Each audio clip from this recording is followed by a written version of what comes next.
എല്ലാവർക്കും സ്വാഗതം. ഈ റിവ്യൂ ഇഷ്ടപ്പെടുവാണെങ്കിൽ ഒന്ന് ലൈക്ക് ചെയ്തും സബ്സ്ക്രൈബ് ചെയ്തും ഹൈപ്പ് ചെയ്തും സപ്പോർട്ട് ചെയ്യണേ. അപ്പോൾ രോഹിത്തിനോടും ബബിതയോടും സംസാരിക്കാൻ വേണ്ടി അവരെ രണ്ടുപേരും ഇങ്ങനെ വിളിച്ചു വരുത്തും. എന്നിട്ട് ഗംഗാധരൻ ചോദിക്കുന്നുണ്ട്, എന്താണ് നിങ്ങളുടെ ഭാവി പരിപാടി എന്ന്.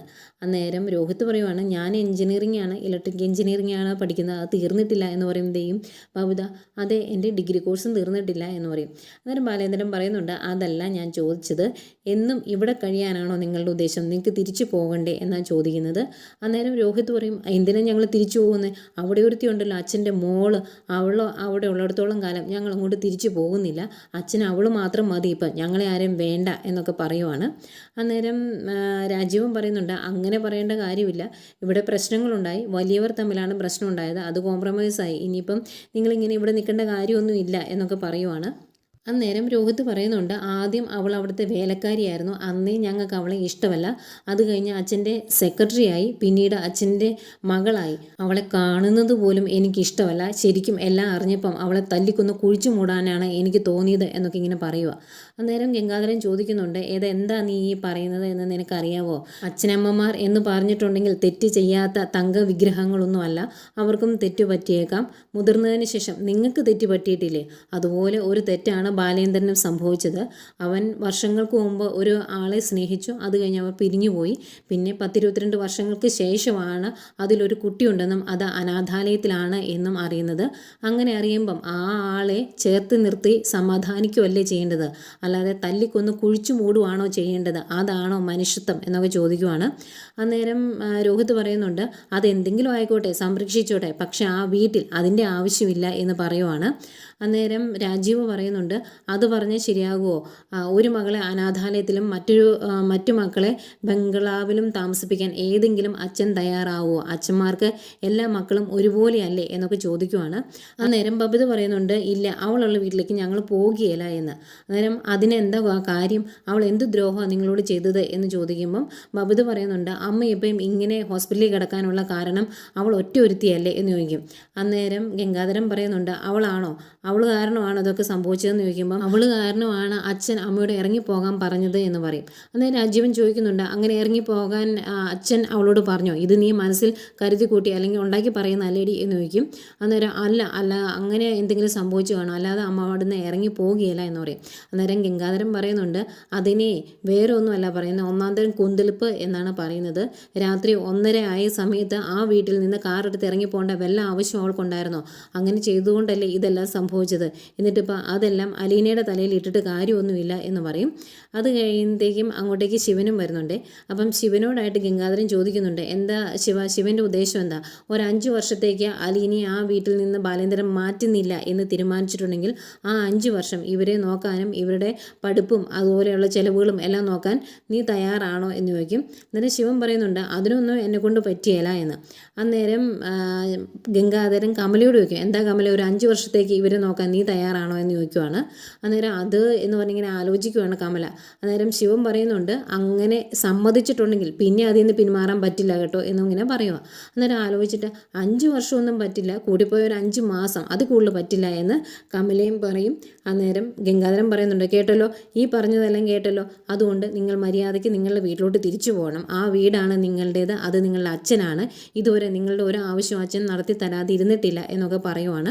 അന്നേരം ശിവനും പറയുന്നുണ്ട്, മുതിർന്നവർ തമ്മിലുള്ള കാര്യങ്ങളൊക്കെ കോംപ്രമൈസ് ആക്കിയ സ്ഥിതിക്ക് നിങ്ങൾ അങ്ങോട്ട് തിരിച്ചു പോകണം, അതാണ് നിങ്ങളുടെ വീട്, ഇതല്ല നിങ്ങളുടെ വീട് എന്നൊക്കെ ശിവനും പറയുന്നുണ്ട്. അപ്പോഴത്തേക്കും ഭൗതിക ആകെ സങ്കടം, അപ്പം ഞങ്ങൾ ഇനി അങ്ങോട്ട് തലകുനിച്ച് തിരിച്ചു കയറി ചെല്ലണം എന്നാണോ പറയുന്നത് എന്ന് ചോദിക്കുമ്പം ഗംഗാധരൻ പറയുന്നുണ്ട്, വേറെ എവിടേക്കും അല്ലല്ലോ, നിങ്ങളുടെ വീട്ടിലേക്കല്ലേ കയറി ചെല്ലുന്നത്, അവിടെ ഉള്ളത് നിങ്ങളുടെ അച്ഛനല്ലേ, ഇപ്പം തന്നെ വേറെ ആൾക്കാർ നിങ്ങളോട് ചോദിച്ചാൽ നിങ്ങൾ എന്ത് മറുപടി പറയും, നിങ്ങൾ എന്തിനാണ് ആ വീട്ടിൽ നിന്ന് ഇറങ്ങി പോകുന്നത്, അലീന നിങ്ങളോട് എന്തെങ്കിലും ദ്രോഹം ചെയ്തിട്ടുണ്ടോ, ഉപകാരം മാത്രമല്ലേ ചെയ്തിട്ടുള്ളൂ, അതുപോലെ ബാലേന്ദ്രൻ നിങ്ങളുടെ ആവശ്യങ്ങളെല്ലാം ഇതുവരെ സാധിച്ചു തന്നിട്ടുണ്ട്, ആ വീട്ടിൽ നിന്ന് ഇറങ്ങിപ്പോകാൻ ബാലേന്ദ്രൻ നിങ്ങളോട് പറഞ്ഞിട്ടില്ല, ഇങ്ങനെയുള്ള ഒരു കാര്യവും അവിടെ സംഭവിക്കാത്ത സ്ഥിതിക്ക് എന്ത് പറയും നിങ്ങൾ എന്നൊക്കെ ചോദിക്കുകയാണ്.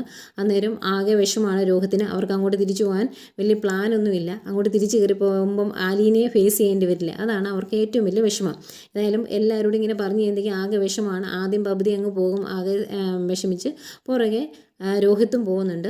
അവരിങ്ങ് പോയി കഴിയുമ്പം ഗംഗാധരൻ അവരോടായിട്ട് അവിടെ നിൽക്കുന്നവരോടായിട്ട് രാജീവിനോടും ശിവനോടും ഒക്കെ ആയിട്ട് പറയുന്നുണ്ട് ഏതായാലും അവർ തന്നെ തീരുമാനം എടുക്കട്ടെ എന്ന്. പിന്നെ കാണിക്കുന്നത് എല്ലാവരോടും രോഹിത്തും അതുപോലെ ബബിതയും ഹരിയും കൂടി ഇരുന്ന് ഇങ്ങനെ ആലോചിക്കുക. പോകണമെന്ന് പറഞ്ഞല്ലോ. അന്നേരം ഹരി പറയുന്നുണ്ട് നിങ്ങൾ പോകുമൊന്നും വേണ്ട, അവരെങ്ങനെ പറഞ്ഞു എന്ന് കരുതി ഇനിയിപ്പോൾ 2-3 ദിവസം കഴിഞ്ഞാൽ അച്ഛനും കൊച്ചച്ഛനും വലിയച്ഛനും എല്ലാവരും പോവും, പിന്നെ നമ്മളല്ലേ തീരുമാനം എടുക്കുന്നത് എന്നൊക്കെ ചോദിക്കുവാണ്. അപ്പോഴത്തേക്ക് അങ്ങോട്ട് കമലയും വരും. എന്നിട്ട് എന്താ ഇവിടെ ഒരു ഗൂഢാലോചന എന്ന് ചോദിക്കുമ്പോൾ ഗൂഢാലോചനയാണോ, അവരാകെ വിഷമത്തിലാണ് ഇവിടുന്ന് പോകുന്ന കാര്യം ഓർത്തിട്ട് എന്ന് പറയുമ്പം കമല പറയുന്നുണ്ട് അതിന് ഉടനെ പോകാൻ ഇവിടെ ആരും പറഞ്ഞില്ലല്ലോ എന്ന്.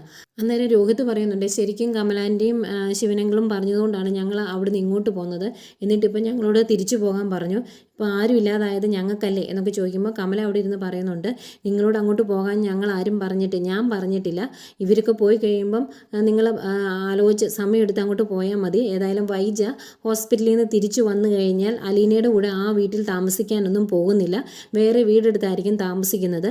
അന്നേരം നിങ്ങൾ വൈജ പറയുന്നത് പോലെ ചെയ്താൽ മതി, വൈജയായിരിക്കണം ഇനി നിങ്ങളുടെ തീരുമാനം എടുക്കുന്നത്, അല്ലാതെ ആ ബാലചന്ദ്രനല്ല എന്നൊക്കെ പറയുമ്പോഴേക്കും രോഹിത്ത് പറയുന്നുണ്ട് എന്നാലും ഇങ്ങനെയുള്ളതൊക്കെ അച്ഛനാണോ, ഞാൻ സ്വപ്നത്തിൽ പോലും വിചാരിച്ചില്ല ഇങ്ങനത്തെയൊക്കെ പ്രവൃത്തി ചെയ്യുമെന്ന്, എനിക്ക് ഓർത്തിട്ട് അങ്ങ് ദേഷ്യം വരുക എന്നൊക്കെ പറയുമ്പോഴേക്കും കമല പറയുവാണ് അതെങ്ങനെ ചെളിക്കുണ്ടി കിടന്നതാണ്, അപ്പോൾ ആ സ്വഭാവമല്ലേ കാണിക്കുള്ളൂ, കുറച്ച് പൈസ ഉണ്ടാക്കി എന്ന് കരുതി സ്വഭാവത്തിൽ മാറ്റം വരികയല്ലോ എന്നൊക്കെ പറയുവാണ്. സ്വന്തം അച്ഛനെക്കുറിച്ചാണ് കമല ഇത്രയൊക്കെ പറയുന്നത്. എന്നിട്ടും അവരത് കേട്ടുകൊണ്ടിരിക്കുക, കാരണം അത്രത്തോളം അവർക്ക് ദേഷ്യമായി തുടങ്ങി ബാലേന്ദ്രനോട്. ഏതായാലും കമല എടുത്തു പറയുന്നുണ്ട് നിങ്ങൾ ഇനി വിഷമിക്കുകയൊന്നും വേണ്ട, പയ്യെ ആലോചിച്ച് വൈജ തീരുമാനിക്കുന്ന പോലെ നിങ്ങൾ ചെയ്താൽ മതി, അല്ലാതെ ഇവരാരും പറയുന്നത് കേൾക്കണ്ട എന്നൊക്കെ പറഞ്ഞിട്ടാണ് കമല മുറിയിൽ നിന്ന് അങ്ങ് പോകുന്നത്. പിന്നെ കാണിക്കുന്നത് പിറ്റേ ദിവസം നമ്മുടെ മനു വീട്ടിലേക്ക് വരുവാട്ടോ. മനു വീട്ടിലേക്ക് വരുന്ന സമയത്ത് കമലെ സുലോചന വിളിച്ചിട്ടുണ്ട് ഹോസ്പിറ്റലിൽ നിന്ന്. കാരണം എല്ലാ ദിവസവും സുലോചനയും സുനന്ദയും അതുപോലെ ഗോവർദ്ധനും ഒക്കെ തന്നെ ഹോസ്പിറ്റലിൽ നിൽക്കാനുള്ളൂ, ബൈസ്റ്റാൻഡറായിട്ട് വേറെ ആരും ഇവിടുന്ന് കൊല്ലപ്പള്ളിയിൽ നിന്ന് പോയി നിൽക്കാറില്ല. അപ്പോൾ അതിനെപ്പറ്റി വിളിച്ച് ചോദിക്കുമ്പം കമല പറയുവാണ് ഇവിടെ അതിന് ആരാ വന്ന് നിൽക്കാനുള്ളത്, എനിക്കാണെങ്കിൽ സമയമില്ല, ഞാൻ ഇവിടുന്ന് പോന്നിട്ടുണ്ടെങ്കിൽ ഈ വീട്ടിലെ കാര്യങ്ങൾ ആരാ നോക്കുന്നത് എന്നൊക്കെ ഇങ്ങനെ ചോദിക്കുവാണ്.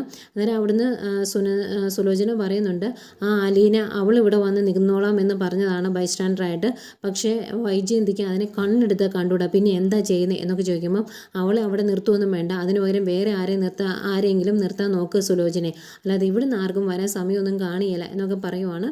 ഇത്രയൊക്കെ പറഞ്ഞിട്ട് ഫോൺ വെച്ച് കഴിയുമ്പം മനു ചോദിക്കും ആരായിരുന്നമ്മേ ഫോണിൽ എന്ന് ചോദിക്കുമ്പം ആ സുലോചന ഇപ്പോൾ ഇവിടുന്ന് ആരെങ്കിലും ഹോസ്പിറ്റലിൽ പോയി നിൽക്കണമെന്ന്, ഇവിടുന്ന് ആരാ പോയി നിൽക്കാനുള്ളത്, എന്നെക്കൊണ്ട് പറ്റത്തില്ല, എനിക്ക് സമയവും ഇല്ല എന്ന് പറയുമ്പം ആർക്കാ പിന്നെ സമയമുള്ളത്, ഇവിടെ 2 പെണ്ണുങ്ങളില്ലേ, രഞ്ജുവില്ലേ, അതുപോലെ ബബിതയില്ലേ, അവർക്ക് പോയി നിൽക്കത്തില്ലേ എന്ന് ചോദിക്കും. അന്നേരം അവർക്ക് കോളേജിൽ പോകണ്ടേ എന്ന് ചോദിക്കുവാണ്. അന്നേരം മനു പറയുന്നുണ്ട് ഒരു ദിവസമൊക്കെ ആർക്ക് വേണമെങ്കിലും അഡ്ജസ്റ്റ് ചെയ്യാം, അമ്മയ്ക്കും അഡ്ജസ്റ്റ് ചെയ്യാമെന്ന് പറയുമ്പോൾ പിന്നെ എനിക്ക് ഇവിടുന്ന് സമയം എന്ന് ചോദിക്കും. അന്നേരം മനു പറയുന്നുണ്ട് ഇവിടുന്ന് കടപ്പാട്ടൂർ പോയി നിന്ന് അവിടെ കുളം കലക്കി അലീനെ അവിടുന്ന് അടിച്ചിറക്കി വിടാനും അങ്ങോട്ടും ഇങ്ങോട്ടും കുത്തിത്തുരുപ്പ് ഉണ്ടാക്കാനും പെട്രോൾ ഒഴിക്കാനും കത്തിക്കാനും ഒക്കെ അമ്മയ്ക്ക് ഇഷ്ടം പോലെ സമയമുണ്ട്, ഇങ്ങനൊരു കാര്യം ചെയ്യാനല്ലേ സമയമില്ലാത്തത് എന്ന് പറയുമ്പോഴേക്കും കമല മനു നീ ഇങ്ങോട്ട് വന്നത് എന്നെ കുറ്റപ്പെടുത്താനാണോ എന്ന് ചോദിക്കും. അന്നേരം മനു പറയുന്നുണ്ട് അത്യാവശ്യം കുറച്ച് കാര്യങ്ങൾ സംസാരിക്കാനുണ്ട് എന്ന്. അന്നേരം ഒരു കാര്യം ഞാൻ പറഞ്ഞേക്കാം, എനിക്ക് അവിടെ പോയി നിൽക്കാൻ സമയമൊന്നുമില്ല, എല്ലാവർക്കും വേണ്ടത് ഇപ്പോൾ അലീനയല്ലേ, അലീനയ്ക്ക് ബൈസ്റ്റാൻഡറായിട്ട് നിനക്ക് നല്ല പരിചയമാണല്ലോ, അതുകൊണ്ട് നീ അങ്ങ് പോയി നിൽക്ക്, അല്ലാണ്ട് എന്നെ പഠിപ്പിക്കാൻ വരണ്ട എന്നൊക്കെ പറഞ്ഞിട്ട് തുള്ളിച്ചാടി കമല അകത്തേക്ക് പോവുക. കമല അങ്ങ് പോയി കഴിഞ്ഞത്തേക്കും മനു മുത്തശ്ശിയുടെ അടുത്തോട്ട് വരുവേ. എന്നിട്ട് എന്താ ഉണ്ട് വിശേഷം, ഇവിടെ സുഖമാണോ എന്നൊക്കെ ചോദിക്കുമ്പം മുത്തശ്ശി പറയുന്നുണ്ട് ഇപ്പോൾ എൻ്റെ മക്കളെല്ലാവരും ഇവിടെ ഉണ്ട്, അതുകൊണ്ട് എൻ്റെ തലയിൽ കയറാനും എന്നോട് കുശുമ്പ് കാണിക്കാനൊന്നും കമലയ്ക്ക് പറ്റുന്നില്ല, അവരെല്ലാം പോയി കഴിയുമ്പോഴേക്കും നിൻ്റെ അമ്മ ഭദ്രകാളിയുടെ രൂപം എടുത്താണിയും എന്നിങ്ങനെ പറയുക. അന്നേരം മനു ചിരിച്ചുകൊണ്ട് ചോദിക്കുന്നുണ്ട് ആയ കാലത്ത് മുത്തശ്ശി അമ്മയുടെ അമ്മായിമ്മപ്പോര് കാണിച്ചിട്ടുണ്ടായിരിക്കും, അതുകൊണ്ടായിരിക്കും അമ്മയ്ക്ക് ഇത്രയും വൈരാഗ്യമെന്ന്. അന്നേരം പോടാ ഞാൻ അമ്മായിമ്മപ്പോരൊന്നും കാണിച്ചിട്ടില്ല എന്ന് മുത്തശ്ശി പറയുന്നുണ്ട്. അന്നേരം മനു ചോദിക്കുന്നുണ്ട് ഇനിയും മുത്തശ്ശിക്ക് കടപ്പാട്ടൂരിലേക്ക് പോകണമെന്ന് തോന്നുന്നുണ്ടോ എന്ന്. അന്നേരം മുത്തശ്ശി പറയുക എൻ്റെ വിലയൊക്കെ പോയില്ലേ, ഇനി അവിടെ പോയി ആരെന്നെ നോക്കാനാ, നേരത്തെ അലീന ഉണ്ടായിരുന്നു, അന്ന് അവൾ വേലക്കാരിയുടെ സ്ഥാനത്തായിരുന്നു, ഇപ്പോൾ അങ്ങനെയല്ലല്ലോ, അവൾക്ക് ബാലേന്ദ്രൻ്റെ മകൾ എന്നുള്ള സ്ഥാനം കിട്ടിയില്ല, അതുകൊണ്ട് ഇനി അവൾ എന്നെ നോക്കുമോ എന്നൊക്കെ ചോദിക്കുമ്പം മനു പറയുന്നുണ്ട് മുത്തശ്ശിക്ക് അലീനയെക്കുറിച്ച് അറിയാത്തത് കൊണ്ടാണ് ഒരു സ്ഥാനമാനങ്ങളും അവളുടെ കണ്ണ് മഞ്ഞളിപ്പിക്കില്ല, അവൾക്ക് ആരെയൊക്കെ എങ്ങനെയൊക്കെയാണ് കാണേണ്ടത് എന്ന് നന്നായിട്ടറിയാം, ബാലേന്ദ്രൻ അങ്കിളിൻ്റെ മനസ്സിൽ മാത്രമാണ് അവൾക്ക് ഒരു സ്ഥാനം കിട്ടിയിരിക്കുന്നത്, വേറൊരു രീതിയിലും അവൾ മാറിയിട്ടില്ല, ഇപ്പോഴും അവൾ അവിടുത്തെ വേലക്കാരി തന്നെയാണ്, വേണമെങ്കിൽ ഞാൻ റെക്കമെൻഡ് ചെയ്യാട്ടോ എന്നൊക്കെ പറയുന്നുണ്ട്. അന്നേരം മുത്തശ്ശി പറയുക, ഞാൻ അങ്ങോട്ട് ചെന്നാൽ ബാലേന്ദ്രൻ ഇഷ്ടപ്പെടുകയില്ല, പിന്നെ ഞാൻ വൈജയന്തിയുടെ ഭാഗം പിടിച്ച് സംസാരിച്ചതുകൊണ്ട് അലീനയ്ക്കും ഇഷ്ടപ്പെടുകയില്ല എന്ന് പറയുമ്പം അവൾക്ക് അങ്ങനെയൊന്നുമില്ല, പിന്നെ അമ്മമാരായ മക്കളുടെ ഭാഗം പിടിച്ച് സംസാരിക്കും, അത് തെറ്റൊന്നുമില്ല, അതിൽ തെറ്റൊന്നുമില്ല എന്നൊക്കെ മനു പറയുന്നുണ്ട്. പിന്നെ കുറച്ച് നേരോടെ സംസാരിച്ചിട്ട് മനു അങ്ങോട്ട് പോകുന്നു. മുത്തശ്ശി ആകെ ആ കാര്യങ്ങളൊക്കെ ആലോചിച്ച് അവിടെ ഇരിപ്പുണ്ട്. പിന്നെ കാണിക്കുന്നത് രാജീവൻ ഗംഗാധരന് വേണ്ടി വെയിറ്റ് ചെയ്ത് നിൽക്കുവാണ്. ഗംഗാധരൻ പോകാൻ വേണ്ടി റെഡിയായി ബാഗൊക്കെ ആയിട്ട് ഇറങ്ങി വരും.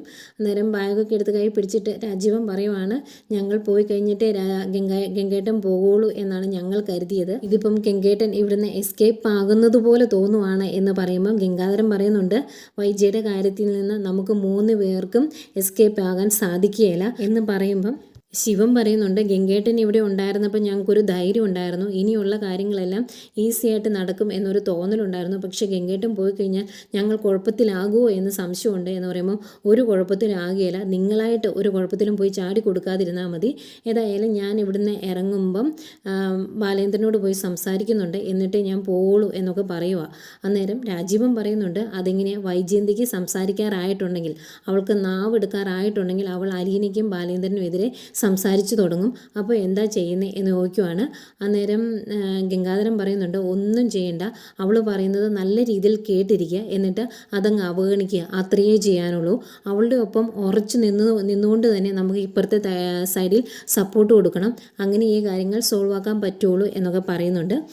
ഇത്രയൊക്കെയാണ് ഇന്നത്തെ എപ്പിസോഡിൽ കാണിച്ചത്. അതിനുശേഷം ഗംഗാധരൻ മുത്തശ്ശി പോയി കാണുന്നുണ്ട്. മുത്തശ്ശിക്ക് ആകെ സങ്കടമാട്ടോ. അന്നേരം ഗംഗാധരൻ മുത്തശ്ശിയോട് പറയുന്നുണ്ട്, വൈജയന്തിക്ക് ഇത്തിരി ഈഗോ കൂടുതലാണ്, അതുകൊണ്ട് തന്നെ അവൾ ഇനിയും ബാലേന്ദ്രനെയോ അല്ലെങ്കിൽ അലീനയോ വെറുതെ വിടാൻ ഉദ്ദേശിച്ചിട്ടുണ്ടാവില്ല, പ്രശ്നങ്ങൾ ഇനിയും ഉണ്ടാകും എന്നൊക്കെ പറയുന്നുണ്ട്. പിന്നെ അലീനയെ കാണാൻ വരുന്ന മനുവിനെയാണ് കാണിക്കുന്നത്.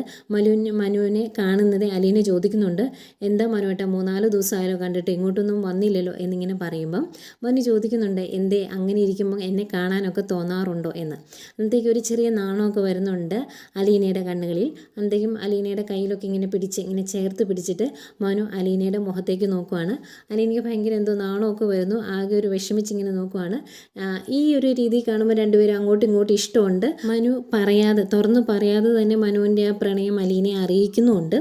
പിന്നെ കാണിക്കുന്നത് ഗംഗാധരൻ ബാലേന്ദ്രനോട് സംസാരിക്കുമ്പോൾ ബാലേന്ദ്രൻ പറയുന്നുണ്ട്, വൈജയന്തി ഏതൊക്കെ രീതിയിൽ പ്രകോപിപ്പിക്കാൻ പറ്റുമോ അതൊക്കെ ഞാൻ ചെയ്യും, അവൾ എന്നോട് ചെയ്ത തെറ്റിന് ഞാൻ പ്രതികാരം ചെയ്തിരിക്കും എന്ന് പറഞ്ഞു നിൽക്കുന്ന ബാലേന്ദ്രനെയും കാണിക്കുന്നുണ്ട്. ഇതൊക്കെയായിരുന്നു ഇന്നത്തെ എപ്പിസോഡ്.